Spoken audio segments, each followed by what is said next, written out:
vous redonne le chiffre dont je vous parlais il y a un instant. 700 000 enfants et adolescents sont concernés par le phénomène du harcèlement à l'école. Pas seulement à l'école, bien sûr, puisque vous savez que Internet a donné une amplification terrible au phénomène en question.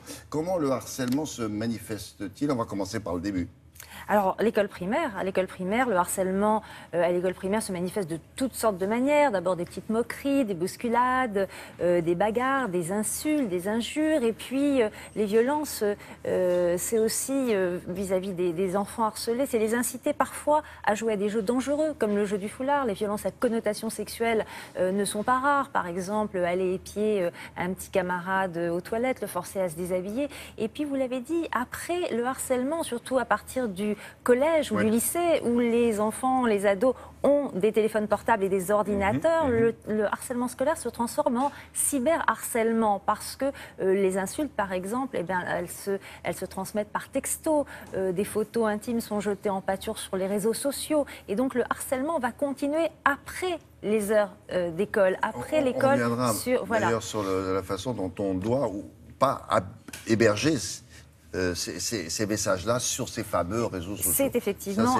un grand problème parce que là, vraiment, la violence se poursuit 24 heures sur 24 et c'est terrible. Alors, vous savez que le ministère de l'Éducation nationale a décidé d'une journée nationale contre le harcèlement scolaire avec une campagne de prévention dont l'objectif est de faire de la prévention. Surtout, cette année, l'objectif, c'est la prévention chez les plus jeunes pour que les petites victimes et les petits témoins aussi se manifestent auprès des adultes, auprès des enseignants, auprès des parents afin que ces derniers puissent vraiment agir parce que le harcèlement c'est vraiment un phénomène qui peut avoir des conséquences lourdes sur la santé des enfants et des adolescents, leur santé physique et leur santé psychique. Alors explication avec deux spécialistes et aussi avec le concours de Patrick Bruel qui dénonce dans une de ses chansons le harcèlement scolaire.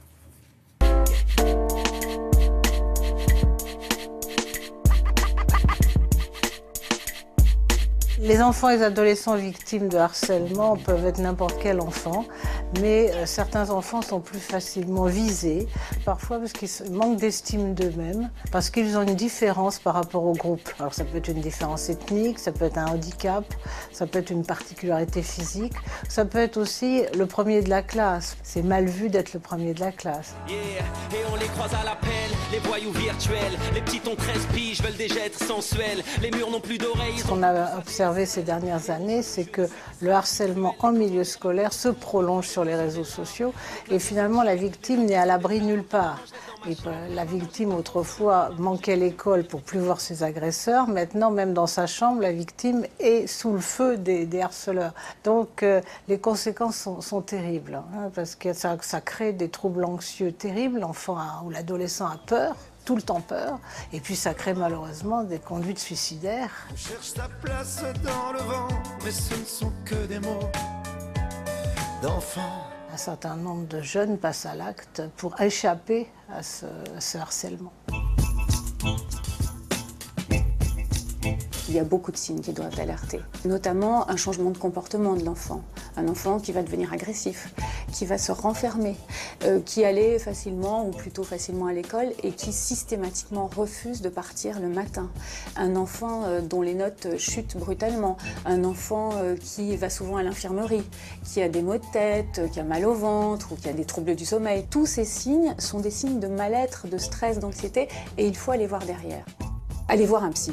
Ça, c'est très important parce que très souvent, le psy va pouvoir mettre des mots sur ce qui se passe. Et quand il va reconnaître le harcèlement, c'est un soulagement pour l'enfant et pour ses parents. C'est le début et la possibilité de s'en sortir. Qu'est-ce qui se passe? Rien. Bah non, pas rien. Autant de larmes sur ta feuille que sur tes joues. Il y a un problème? Non, ça va. Mais aussi, il est très intéressant de leur proposer des thérapies en groupe, à la fois pour qu'ils puissent partager leur souffrance avec d'autres jeunes, et aussi pour apprendre ce qu'on appelle les techniques d'affirmation de soi, pour savoir comment se comporter vis-à-vis du groupe, pour ne pas être de nouveau victime. Combien se sont tués aujourd'hui? Combien seront-ils encore?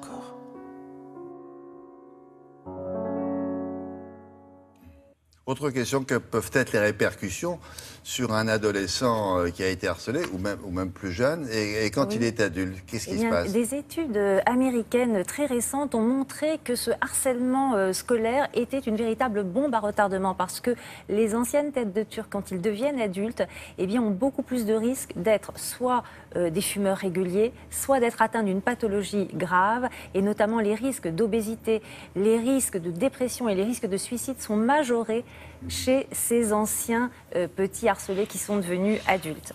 Alors, deux informations, il y en a beaucoup, mais deux informations principales par rapport à cette campagne. Un nouveau numéro, qui est un numéro vert à 4 chiffres, pour que les personnes qui ont envie de témoigner ou qui ont envie d'avoir des conseils sur le harcèlement puissent téléphoner. C'est le 3020, et puis un nouveau site aussi au ministère de l'Éducation, éducation.gouv.fr, non au harcèlement, et aussi 3 livres que je peux vous présenter rapidement. Harcelé, harceleur d'Hélène Molière, Blacklisté, un roman aux éditions Hugo Roman, et puis Mon fils victime de happy slapping, un témoignage, et tous ces livres, vous pouvez les retrouver sur notre site internet. Vous pouvez remettre le dernier, là? Si on peut le mettre en noir sur fond blanc, merci beaucoup. Ou blanc sur fond noir, là c'est mieux. Et c'est éducation.gouv.fr. /non au harcèlement. Voilà, merci beaucoup.